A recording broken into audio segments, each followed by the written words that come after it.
Hello po sa ating lahat, Team EDSI. Kumusta? Naway nasa mabuti po kayong kalagayan. So, Beyonce, sobrang kinilig sa request ni Edu sa kanya. So, ano nga ba yung request? So, alam nyo, ito yung mga daily do's, ng mga kapwa po nating Team EDSI dyan. Shout out po sa inyo. Sana ay nasa mabuti po kayong kalagayan. Patuloy po nating suportahan si Kalinga Prab. Kuya Val, please wag po natin skip ang kanilang ads para ganon ay marami pa pong kababayan po natin ang kanilang malingap and syempre ang kanilang matulungan. So, especially kay Kalingap Ads, naway nasa mabuti kang kalagayan.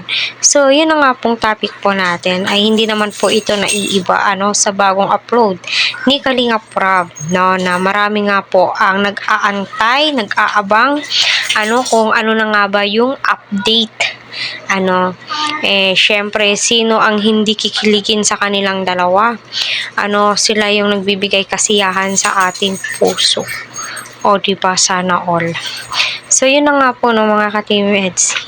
Kanga ni Eds, sana naman ay magiging sweet ka ngayong birthday ko. Kahit ngayon lang birthday ko. Sino ang hindi kikiligin doon sa part na yon? So, sino ang hindi masisiyahan sa request na yon? So, syempre, kita mo yung ngiti ni wifey is abot tenga. Ramdam na ramdam mo yung kilig po niya. Aminin nyo man po ito o hindi.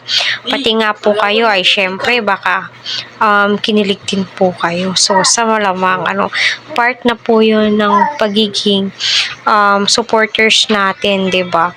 Kaya nakakatuwang isipin na sila yung nagbibigay ng inspiration sa atin. And syempre si Beyonce, kita naman po natin kung gaano siya kahirap noon, pero kita mo ngayon umaapaw na po ang biyayang natatanggap po niya, 'di ba? So sana all na lamang po talaga,